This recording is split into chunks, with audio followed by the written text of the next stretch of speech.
Number 10. Stunner. Angelina is one we all forget. She was for a time the devoted and loyal ally and girlfriend to Otto Octavius, who used his smarts to create virtual reality tech that allowed Angelina to live through a virtual form, an avatar who was stronger and that Angelina considered was more attractive in comparison to her true biological form. She got knocked into a coma for years following an explosion, and when she awoke years later she learned that Otto had died, though really Otto had moved his consciousness into Peter's body, becoming Superior Spider-Man. She swore revenge on Spider-Man, not knowing this, and once again took her virtual form of Stunner. Sadly, she was later defeated when her tech was disabled, and Superior Spider-Man created a virtual version of Otto to break up with Angelina. Number 9. Chameleon. One of the Spider-Man villains who I think deserves more recognition is the Chameleon. He's not only a great and powerful Spider-Man villain, but is also one of the oldest ones around, making his first appearance in the Amazing Spider-Man issue number 1. He's been here since the beginning, baby! Dmitry Smirdyakov is also related to another powerful Spider-Man villain, KRAVEN the Hunter. Chameleon is in fact KRAVEN's half-brother. Where KRAVEN brings strength and hunting prowess to the table as a villain, Dmitry brings intrigue, his intellect, and originally his technology, which was responsible for him being able to transform so perfectly into any person he wished to impersonate. Later on, however, this power was later changed to instead be a power granted through an experimental treatment. He's also been known to slowly kill his victims in an acid bath, and it is their cries for help that helps him to perfect his mimicry of their voice. Number 8. Sandman. One of the most powerful villains around, especially as he can turn into and manipulate sand, just as long as there are no vacuums around for him to get trapped in, which is a thing that has happened in the comics before. Seriously, you can check it out in the original run of The Amazing Spider-Man in issue number 4. Though thankfully years later that was retconned to be a choice and not a weakness of Sandman's. So in reality, no, vacuums aren't that dangerous to the villain, who can not only reduce himself to tiny and deadly particles of sand which he can control, but who can also harden himself to be as tough as a very thick and solid rock face. Sometimes I just think, listen to what you're saying, Amanda. When you wrote that, people are definitely gonna be like, what did you just say, he can harden himself? But I mean his body, his form, okay? Get your minds out of the gutter. Sandman is powerful because of all he can accomplish in his sandy form, and all he can withstand. He's also played not only the part of a powerful villain and member of the Sinister Six, but has also been a powerful ally to Spider-Man at times as well. Number 7. Kingpin. When it comes to strength and influence, Kingpin is one of the best out there. I mean, or should I say the worst. He's one of the worst. When you think Kingpin, you might think of Daredevil when it comes to his greatest enemy, but although Spider-Man might not be his number 1, Kingpin has still been terrorizing the webhead in addition to Matt Murdock since the Silver Age. In fact, Kingpin made his very first appearance in the Amazing Spider-Man comic issue number 50 in 1967. How about that? Kingpin is not only physically strong, but is also known for being a criminal mastermind with enough influence that even locking him up can't stop him. He's just got that much clout and that many connections. Number 6. RHINO. One of the Spider-Man villains that we often forget but who is exceedingly strong is RHINO, Alexei Saitsevic. He himself is a hard hitter in Marvel Strike Force though, so if you are working on that Sinister Six build, then he might be one of the first to come to your mind when we talk about powerful Spider-Man villains.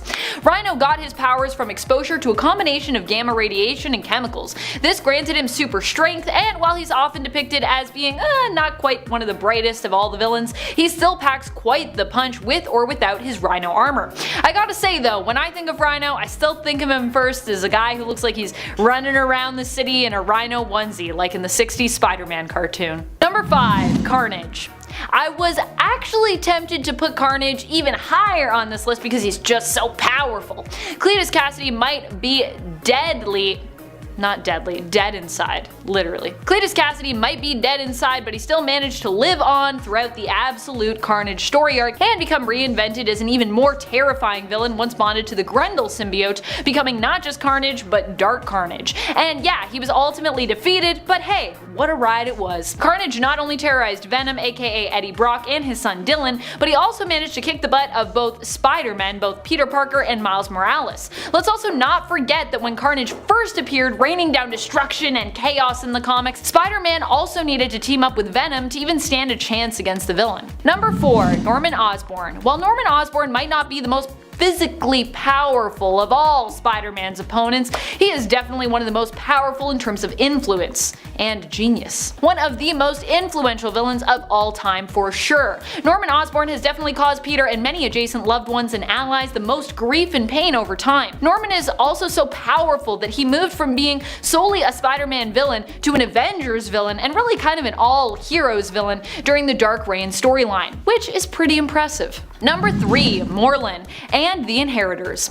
Now I know some people are not going to like me putting Morlun this high on the list because I know there are some out there who detest both him and the Inheritors, but I truly believe that he deserves this spot along with his family of alternate dimension Victorian energy vampires. Yeah, I said it. They're kinda weird, but so what? I personally think that that's always been part of the charm of both Spider-Man and Batman's rogues galleries, and what makes them both superheroes who have some of the best villains out there. They got a lot of weird villains, Morlun notwithstanding. Morlun is an energy vampire who, along with his family, not only threatened the life of Peter Parker, but just about every other Spider-Man, Spider-Woman, and any other spider folks out there. He also showed up in the Spider-Man story The Other and proved not just how deadly he was, but how cruel he was as well, which in terms of ranking powerful Spider-Man villains should earn him bonus points, as those two seem to go hand in hand. Cruelty usually comes with power in these stories. Number 2. Null. Null is coming, and he's not just coming for Venom, he's coming for everyone this time around. Still, originally Null was a cosmic god and villain intrinsically tied to Venom in the comics, and he was asleep, so he was a villain who not everyone had to worry about, because, you know, he was snoring. But Null being a Venom villain means that he is therefore part of the Spideyverse in comics, as Venom comes from Spider-Man comics originally. All in all, Spider-Man's world just keeps growing and expanding every year, especially as more and more are getting that additional symbiote fever. Null is known as the first god of the Abyss, the god of darkness and symbiotes. He is the creator of symbiotes, and we've watched here and there as now that he is awake, he's racing across the galaxy, raising planets and bringing darkness wherever he goes. He's heading for Earth, and he's likely going to end up being one of the greatest threats Spider-Man, Venom, and all of our Marvel heroes have ever faced. Number 1. Mephisto. Mephisto is one of the most epic Spider-Man villains and is definitely one of the most powerful ones around. Mephisto is a universal constant and has the power to do things like alter history. He saved Miles' friends in exchange for one life that Miles had previously saved. He saved Aunt May in exchange for erasing Peter's marriage from existence. He basically is this all-powerful being that, for almost no conceivable reason, is just super obsessed with spider folks. I swear, I think he just actually wants to be their best friends, but he just doesn't know how because he's like super awkward, so instead he bullies and torments these heroes. Mephisto likely just needs more hugs, but he's still one of the most powerful villains around. Hey, even powerful villains need love. Number 10. Electro. Electro, even in his first appearance in issue 9 of the original Amazing Spider-Man series, was beating Spider-Man.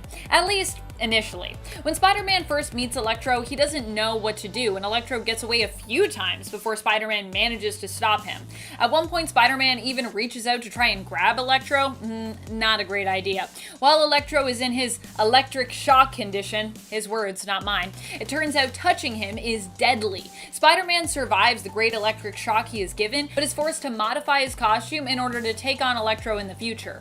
He adds on rubber slippers and gloves, and likely in the future would make modifications to his costume, adding in rubber insulation in case he came up against the villain again, which he would many times. Because yeah, that's only issue 9. It goes on for a lot longer than issue 9. Number 9. Mephisto. Mephisto might not win in the most obvious ways, but he definitely is always sneakily on the up and up when it comes to him versus heroes. Any heroes really, Spider-Man included. In the case of Mephisto versus Spider-Man, that sounded more legal than I intended, but I guess we are dealing with binding contracts.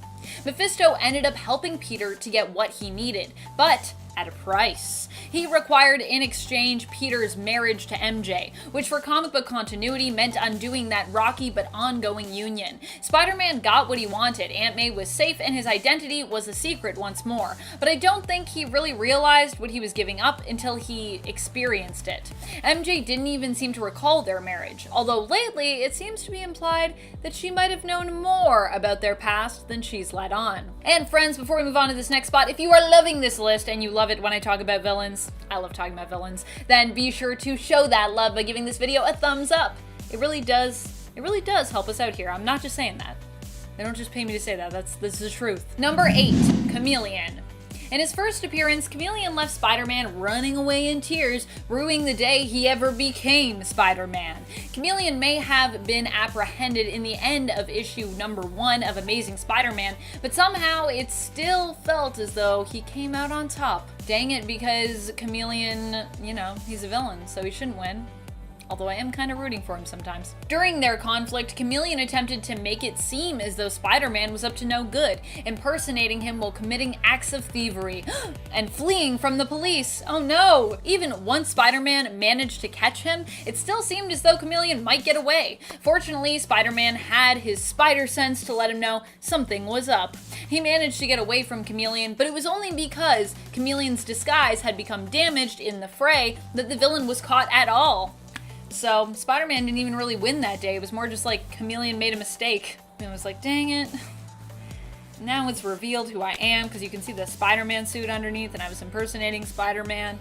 How embarrassing. Number 7, Morlun. Not only has Morlun proven himself to be a formidable foe in various storylines, with him taking on all of the Spider-Verse twice in the Spider-Verse event and Spider-Geddon in the comics, in addition to taking out multiple Spider-Folks / Spider Totems along the way, but he also went toe-to-toe with Spider-Man in the other.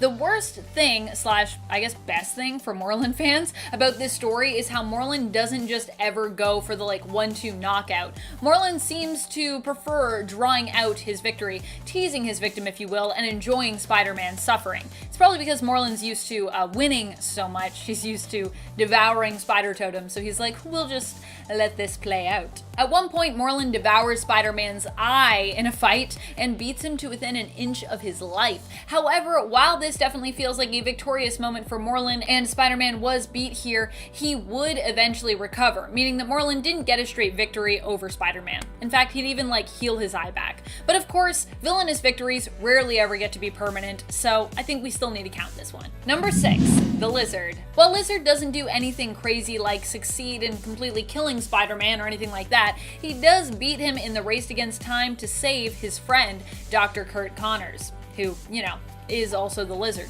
In the story Shed, the Lizard ends up taking over before Spider-Man can get there to try and stop it. Spider-Man arrives far too late as the Lizard seems to have permanently gained dominance after devouring Curt Connors' son against his own will. This victory would be one that would not only haunt Spider-Man but the Doctor as well. He would end up finding a way to cure himself of his lizard brain but become stuck in his lizard form, kept in a containment cell for his crimes, but unable to bring himself to reveal Spider-Man that he had finally cured himself mentally of his reptilian half.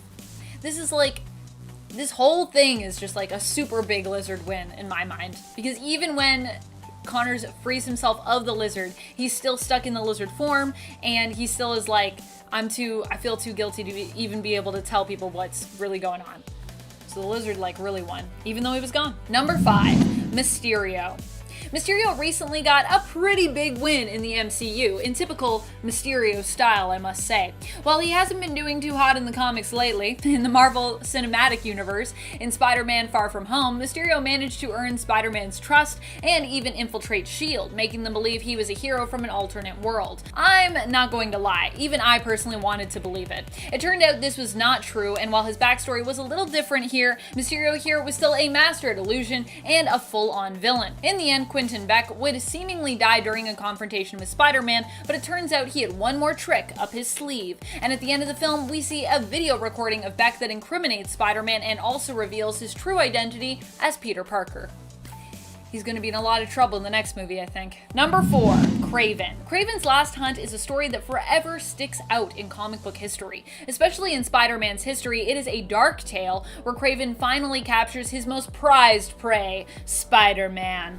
What's more, it's also implied he kills Spidey. He then proceeds to take Spider-Man's place, proving once and for all that not only is he capable of capturing and killing the hero, but also aiming to prove that he's better than Spider-Man by beating down all his villains brutally.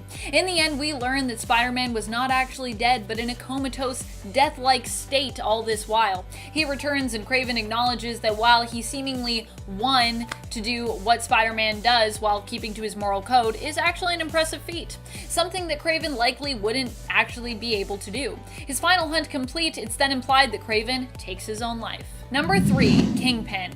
There are a few times that Kingpin has beaten Spider-Man throughout the comics and alternate universes that we have explored. At one point, he actually manages to kill MJ in a what-if version of Back in Black, and while Spider-Man manages to hunt him down and even kills him, in the end, Kingpin's actions turn Spider-Man into a villain. So I'd still consider that a win for Kingpin.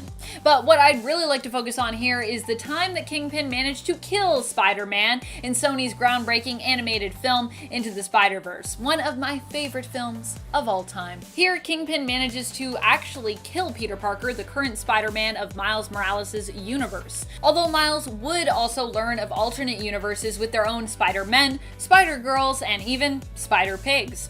He would also learn of his newfound powers and himself have to protect the city as a new Spider-Man. But still, when it came to the Peter Parker of his reality, Kingpin killed him. He dead. He dead. So dead. Never coming back. Number 2. Dr. Octopus. Doc Ock actually succeeds in taking Spider-Man's place, not just by impersonating him, but by actually swapping bodies with the hero. That the two swap bodies, wah wah wah wah, with Peter ending up stuck in the dying form of Doc Ock and Doc Ock's mind now within the young and superpowered body of Spider-Man. Oh my goodness. Eventually, he would relinquish this form, giving it back to Peter when he realized he was incapable of making the tough decisions required of a more heroic spirit. But for a time, we'd come to know this version of villain and hero combined as Superior Spider-Man. And if you're wondering, but wait a minute, didn't Peter die in Doc Ock's body? Yes, but also his consciousness lived still on in his mind. It's a little confusing, but if you read it, it makes sense. It's like comic book confusing, just if you are explaining it quickly to someone in a list. Number 1, Green Goblin.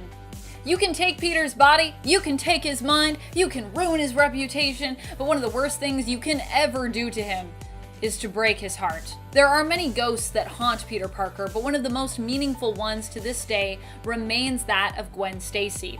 Gwen was Peter's childhood sweetheart. Before he and MJ were together and were a thing, he was with Gwen, who was also a science enthusiast and academic like Peter. Gwen ended up being taken hostage by the Green Goblin and thrown from a bridge. When Peter as Spider-Man went to save her with his web shooters, it's implied that his own attempt to do so was what killed her. The tension from his web caused her neck to snap. Norman Osborn has remained one of Spider-Man's most iconic villains to this day, and for many, the moment Green Goblin killed Gwen Stacy was where this shift really happened for his character, making him Spider-Man's greatest and most feared nemesis. And it's Chameleon. Being the first villain Spider-Man ever faced way back in Amazing Spider-Man #1 in 1963, I think we're due for a Chameleon appearance in the MCU, and honestly, I think we could be getting it. With the build up to No Way Home on the horizon, with the movie planning to come out this Christmas, I have a sinking feeling that what we'll be seeing isn't exactly a multiverse of villains, but rather Chameleon taking on these other appearances. We've already had a theory of the Chameleon being present in Far From Home, especially since John Watts revealed that it would be great for the Chameleon to appear in Far From Home before settling on Mysterio, and with the insane technology being present in the MCU at this point, they could really do anything they wanted. So Chameleon really being the villain in No Way Home is certainly what I'm betting on. It would make people mad for sure, but it would be such a good twist. The only way I'm not going to believe it is until either after the movie's done or if we see two villains at the same time. In at 9, RHINO. First appearing in Amazing Spider-Man #41 from 1966, the RHINO, otherwise known as Alexei Setsevic, underwent an experimental procedure that gave him an artificial skin and super strength. While not being the brightest or the sharpest tool in the shed, we have already seen a version of this character on the big screen during the final moments of the Amazing Spider-Man 2, which means that we may actually see him in the next Spider-Man MCU movie, if this actually does turn out to be the multiverse and not the Chameleon. However, if we do end up seeing a true MCU version, I'd rather have one closer to the original original or the Spider-Man Sony video game, rather than the mechanized one we see in Amazing Spider-Man 2. Just personal preference. Not everyone can have outstanding technology, right?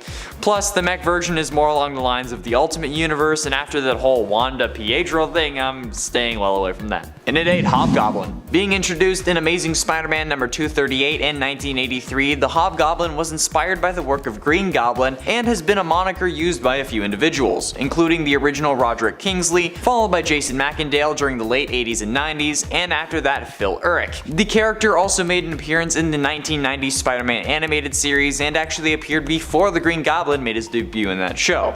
With No Way Home introducing the Green Goblin to the MCU, and Willem Dafoe's Green Goblin no less, the potential for someone to be inspired by him is present, and if Norman ends up leaving his glider behind, Hobgoblin would have an easy time either stealing it or acquiring it and using it for his own nefarious means. Hobgoblin honestly used to freak me out as a kid. I can't quite remember why, but either way I'd love to see an adaptation of this character appear in the MCU facing off against Tom Holland's Spider-Man. It would also give him his own unique goblin since Tobey already got the most iconic one. And at 7, Spider-Side. Spider-Side is a more obscure and odd Spider-Man villain that I still think would make a great addition to the MCU. Being first introduced as Spider-Side in New Warriors number 61, this version of Peter Parker is one of the clones made by Dr. Miles Warren, which is an entirely separate villain that could also appear, but I'm sure they would explain this away with someone remembering Mysterio revealing Peter's identity and then gaining a DNA sample. What's notable about Spider-Side, however, is not only him having all of Spider-Man's powers, but also the ability to stretch and warp his body at will, similar to Mr. Fantastic, which could be another way to introduce the Fantastic Four to the MCU as well. Spider-Side is also definitely deadly, helping Jackal to release a virus in Springfield, Pennsylvania, resulting in the deaths of over 2,600 people. Is it likely that this character will appear in the MCU? No. But would I love to see it? Absolutely. And at 6, Morbius. Michael Morbius will be getting his own movie in 2022. However, it is not planned to be a part of the MCU, rather a part of the SSU, Sony's Spider-Man universe, along with Venom, Venom Let There Be Carnage, and Kraven the Hunter. First introduced in Amazing Spider-Man number 101 in 1971, Dr. Michael Morbius was a scientist born in Greece who became a Nobel Prize winning biochemist. He was suffering from a blood disease and developed an experimental treatment in an effort to cure it. Its side effects though turned him into vampire Jason, who ended up needing to consume blood in order to survive and gain typical vampire characteristics such as aversion to sunlight and the powers of flight, enhanced strength, speed, and a healing factor. His overall appearance also changed as well. He gained fangs, his nose flattened to appear more like a bat, and his skin became extremely pale like me but with less of a nose and sharper teeth. Additionally, the victims of his bite would turn into living vampires themselves, which is absolutely crazy. This character also made an appearance in the 90s Spider-Man animated series, however it was a kids show so he had to consume plasma instead of blood, and his origin was changed as well when he spliced his DNA with Peter Parker's using the neurogenic recombinator and a bat jumped in front of the ray. Would I like to see him in the MCU? Of course, he's an iconic villain, but I don't know if Sony is gonna let go of the leash that they have around the other Spider-Man characters considering how well Spider-Man's doing in the MCU and they ain't making enough profit from it. Just saying. Halfway through into number 5, Kingpin. Wilson Fisk. First appearing in The Amazing Spider-Man number 50 in 1967, Wilson Grant Fisk is a wealthy entrepreneur and philanthropist by day, but secretly is a criminal mastermind running nearly all of New York's underground activities.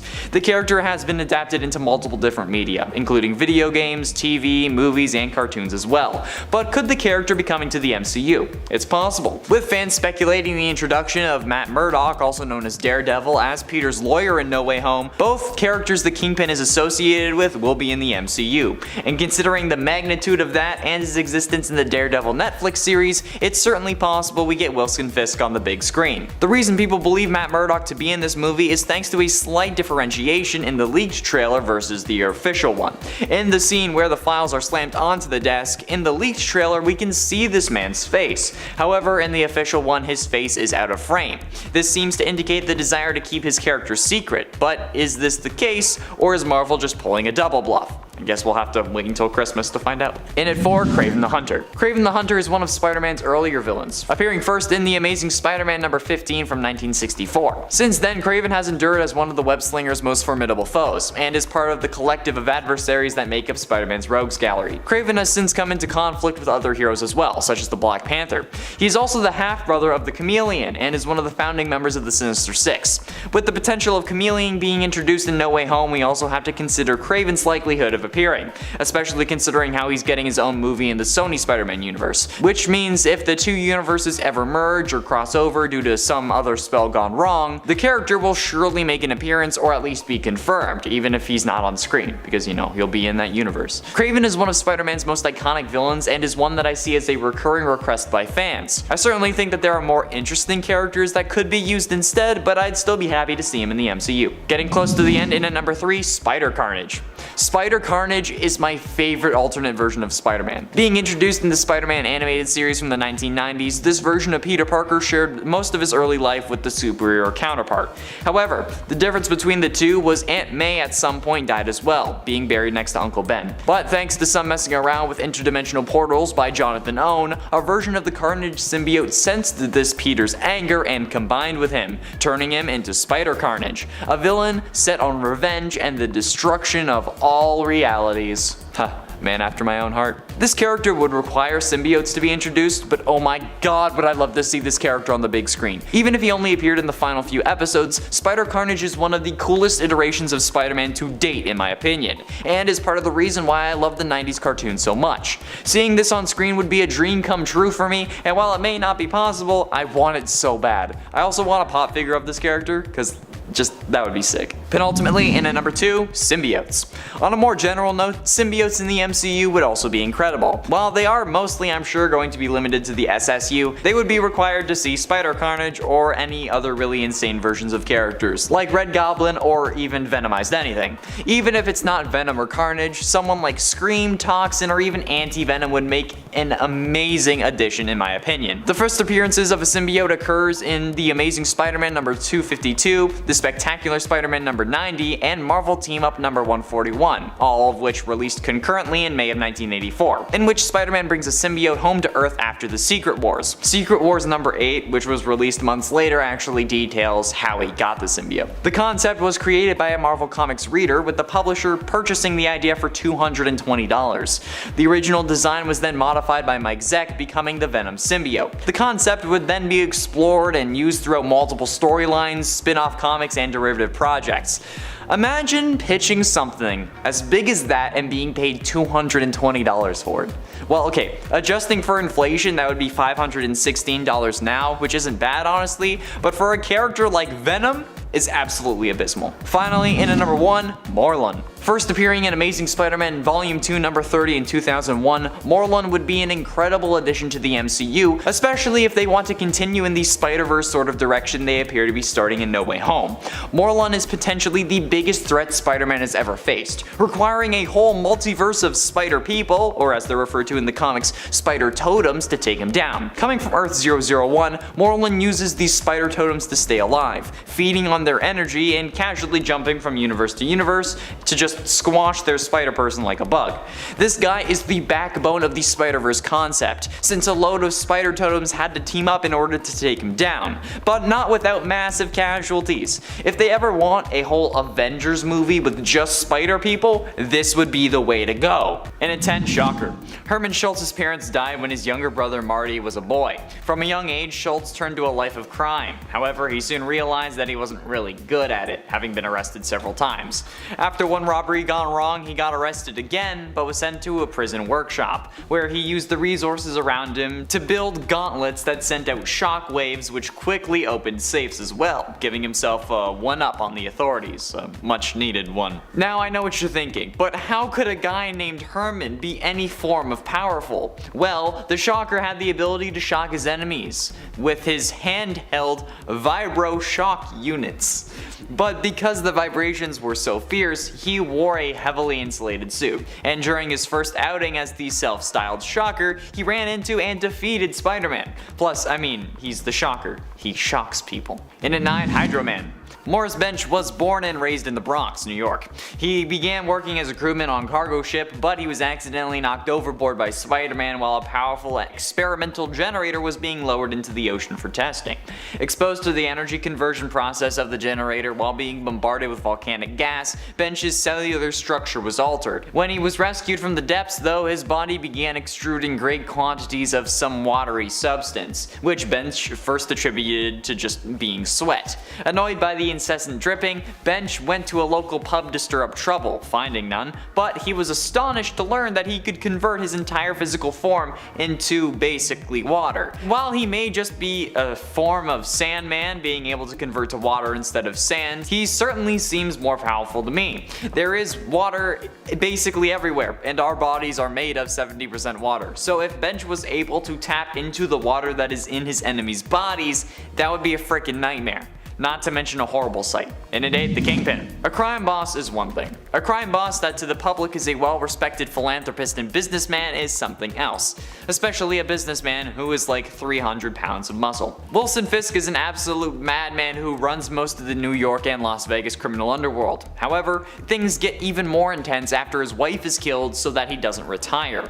After the murder of his wife, not only did he resume leadership of his former organization, but he also turned over the files on other criminal leaders to law enforcement through the costumed crime fighter of Daredevil, now with the motive of ridding himself of any rivals, and the ploy actually worked, and as a result of the evidence in the files, many crime leaders, both inside and outside the Magia, were convicted. In the ensuing power vacuum, the Kingpin rebuilt his coalition stronger than before. He moved on to control a great majority of non-Magia East Coast gangs dealing in conventional crimes, and the Kingpin's organization became stronger than any single Magia family in the New York area could ever withstand. We love a savvy businessman. And at 7, Spider-Side. Spider-Side is a more obscure and odd Spider-Man villain that I still think would give the hero a run for his money nowadays. Being first introduced as Spider-Side in New Warriors number 61, this version of Peter Parker is one of the clones made by Dr. Miles Warren, an entirely separate villain that caused the whole clone debacle and the introduction of Ben Reilly and the Scarlet Spider.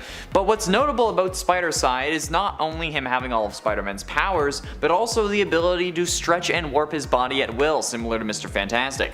Spider-Side is certainly deadly as well, helping Jackal to release a virus in Springfield, Pennsylvania, which resulted in the deaths of over 2,600 people, which Homer Simpson was definitely not happy about. But either way, Spider-Side with all the abilities of Spider-Man and Mr. Fantastic makes him pretty damn powerful for a villain that not really many people know about. And at 6, Kraven the Hunter. Karanoff found that he had a great talent for finding employment in Kenya, Africa. Karanoff began his career using the typical tools of the hunter, but over time he developed a preference to take down large animals with his bare hands. So, you know, already a psycho in the making. After meeting a voodoo witch doctor named Calypso, Karanoff took a herbal potion which enhanced his physical powers and gave him strength, speed, and senses to match a jungle cat. The potion also extended his life greatly, keeping his health and vitality for years to come.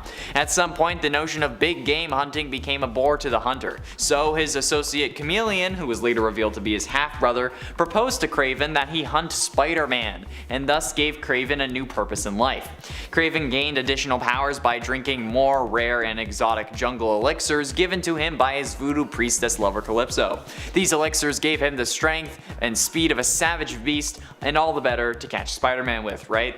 Despite being assisted by the Chameleon, his scheme failed and he was deported from the US, but he would definitely come back. Halfway through and in number 5, Toxin. Born from Carnage as the 1000th symbiote in its lineage, Toxin was feared to be the strongest and most dangerous of their race by both Venom and Carnage. Shortly after being born, the symbiote united with police officer Pat Mulligan. Years later, the symbiote was removed from Mulligan by Blackheart, who beat Pat Mulligan to death in a gutter. With the help of Venom, Jack-o'-lantern took it to its boss, Crime Master. Crime Master, though, found the perfect host in Eddie Brock, who he forced to become Toxin's host. You know, Eddie Brock, the former host of Venom. After bonding with Eddie, Toxin took over its host and worked with the Savage Six, attacking its grandfather symbiote Venom. And with Toxin seemingly coming to the big screen in the future, being introduced in Let There Be Carnage, okay, well, Pat Mulligan was introduced, and then he had some like freaky thing happen with his eyes near the end of the movie, but still, it's very close to it. This guy is also just a freaking freak, okay? He can grow fangs and claws when he's angry. It just happens. It's not something that he thinks of, it just happens. Something that Venom and Carnage are unable to do. However, Toxin is also unable to be tracked by Venom or Carnage, as well as being immune to Spider-Man's spider sense. So this dude is hella off the radar, which only makes things freakier. And in 4, ANTI-VENOM. When Eddie Brock separated from the Venom symbiote, traces of it were still left in his body. Later though, suffering from cancer, Brock started working as a volunteer in the Feast Center. Martin Lee, the founder of Feast, and the alter ego of the supervillain Mr. Negative, used his powers to cure Eddie's cancer. But in the process, Lee accidentally accidentally infused the remnants of the symbiote in Eddie's bloodstream with his power, and fused them to his white blood cells, creating a new hybrid symbiote which manifested when the Venom symbiote attempted to leave its then current host Matt Gargan and return to Eddie. This new symbiote, dubbed ANTI-VENOM by Eddie, demonstrated tremendous healing powers and other powers that differ from the Venom symbiote, as well as having an inverted color scheme, or a negative color scheme, if you will, such as producing antibodies that can cure any known disease and removing any other impurities within a human body. Unlike other symbiotes though, this symbiote is completely mindless, and Eddie Brock is in full control of its actions. This symbiote was destroyed when it was used as the cure for the spider virus, which had turned various characters into human spider hybrids. However, it was remade as Agent Anti-Venom after Flash Thompson ended up getting soaked with anti-venom serum. That's a whole other story. Getting close to the end, and in number 3, Shathra. An inhabitant of the astral plane, Shathra is the spider wasp to Peter Parker's spider. She learned of Spider-Man when he strayed from the safe path during a visit to the astral plane to locate the interdimensional kidnapper known as the Shade. Shathra immediately realized Spider-Man's true nature and determined that he would make the perfect meal for her hungry young hatchlings. Great! First introduced in Amazing Spider-Man Volume 2 number 46 in 2002, Shathra quickly followed Spider-Man's scent back to Earth. She engaged Spider-Man in a battle that demonstrated her clearly superior speed and strength, but Spider-Man was able to use his superior knowledge of New York City to find temporary escape. But of course he only knew that it was a matter of time before Shathra would locate him once more. Shathra turned the game in a new direction though, changing to a human form and adopting the name Sharon Keller. And she went on TV to pose as Spider-Man's jitted lover. She went on TV and revealed a series of convincing and humiliating details, and of course this made Mary Jane upset. So, spurred on by Mary Jane's distress, Peter rose to the taunt. He gatecrashed the studio interview and attacked Sharon Keller in full view of live TV. Shathra reverted to her Spider-Wasp form, but her gambit had achieved its goal of pushing Spider-Man to act on pure instinct, which ended up making him the prey, because they were at their actual primordial positions. He was the prey, she was the hunter because she's the spider wasp. You get it, you get it. But ultimately, in at number 2, Chameleon. Being the first villain Spider-Man ever faced way back in Amazing Spider-Man number 1 from 1963 and my costume from yesterday, I think that Chameleon is a more underrated villain than he should be. Being able to look like anyone at any time is pretty damn overpowered, especially when you can use it to look like Spider-Man and even use suction cups to stick to walls, even if it's slightly unrealistic. This character is especially powerful when he has superpowers, like in the 90s animated Spider-Man series, where after Alistair Smythe infused him with a techno-organic virus, could simply look at you and end up transforming into you. It's actually insanely overpowered when you look at it like that, since he can also transform his clothes. He could be fleeing from Spider-Man and turn the corner and then be anyone, so it's certainly someone to fear, unless they use the original version who has to use disguises and makeup to look like anyone they want, since that process takes time and can't be turned on and off. And finally, in at number 1, the Spot. As a scientist working for the Kingpin, Dr. Owen was assigned to reproduce the radiation levels of the Vigilante cloak to find a way to artificially mimic his powers. Working late one night, he succeeded, creating a solid black circular portal. In doing so, however, the drain on the city's power became so great that a blackout washed over the city, causing the portal to shimmer and destabilize. Fearful of losing a once-in-a-lifetime opportunity, Owen stepped into it, and the power shortage caused the portal to send him to a different dimension, a place of half darkness and half light. When Owen emerged back into his lab, his body had undergone a radical transformation. The portals from the other dimension had adhered to his skin, covering him with black spots from head to toe. The reason this is absolutely terrifying, and is the most overpowered villain you wouldn't expect, is because he now had the ability to control these portals. If the man wanted to decapitate you, he easily could. Just close a portal at any part of your body, and then boom, amputation, around your neck, you're dead. It's horrifying. Spider-Man in the 90s cartoon would use these portals to land a punch on Owen, but if Owen just decided to close it or he lost his focus to keep them open, that would have been real bad. Just stay away from this guy, straight up. Don't even try to fight him.